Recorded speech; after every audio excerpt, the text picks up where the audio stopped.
बिस्मिल्लाहिर्रहमानिर्रहीम। अस्सलाम वालेकुम। मैं हूँ फ़रिया सलीम और आप देख रहे हैं मिनहादी फूड रेसिपीज़। तो जी मैं आज आपके साथ शेयर करने वाली हूँ कि दूध को फ्रीज़ करने के बाद जब हम उसको डीफ्रोस्ट करते हैं तो उसकी कंडीशन अजीब सी हो जाती है।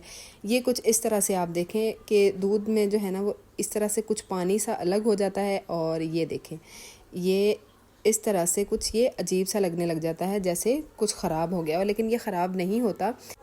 लेकिन फिर भी जब हम इसको बॉयल करते हैं, गरम करते हैं कुछ चाय वगैरह बनाने के लिए या कोई और चीज़ बनाने के लिए, तो इस पर ऑयल अपेयर हो जाता है अच्छा खासा। तो इससे आप किस तरह से जान छुड़ा सकते हैं आज ये मैं आपके साथ शेयर करूंगी, और बिल्कुल इसका टेस्ट जो है ना वो फ्रेश हो जाएगा, और बहुत ही आसान और मज़ेदार सी टिप है ये। तो जी करना क्या है, आपने सिंपली क्या करना है कि इस तरह का ब्लेंडर का जग तो आजकल हर किसी के घर पे मौजूद है, इसमें डालें और आपने इसको 2-3 मिनट तक अच्छी तरीके से ब्लेंड करना है। जग में कर लें या फिर अगर हैंड ब्लेंडर है आपके पास तो उसके साथ कर लें। इसको अच्छे तरीके से आपने 2 मिनट तक ना इसको ब्लेंड करना है। उसके बाद यहाँ पर एक पैन ले लिया है और उसमें हम डालेंगे, और मैं इसको गर्म करती हूँ।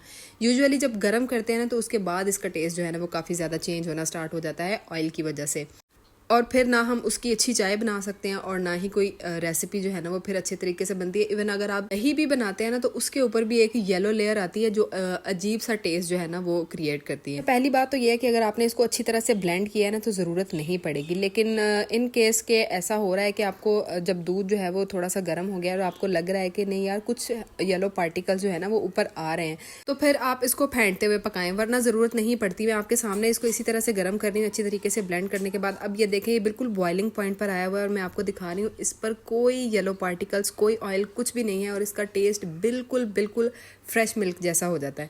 इसमें जो है ना वो आपको ऑयल इंशाल्लाह कभी भी नज़र नहीं आएगा, और इसका टेस्ट भी बिल्कुल जो है ना वो आपको फ्रेश मिल्क जैसा मिलेगा। आई होप कि आज की टिप आपको अच्छी लगी है। आज की वीडियो छोटी ज़रूर है लेकिन बहुत बहुत यूज़फुल है, तो आई होप कि आपको पसंद आई होगी। तो वीडियो को लाइक करें, सब्सक्राइब करें चैनल को अगर आप मेरे चैनल पर सब्सक्राइबर नहीं है तो, और मुझे दीजिए इजाज़त अगली रेसिपी तक के लिए। अल्लाह हाफिज़ नासिर।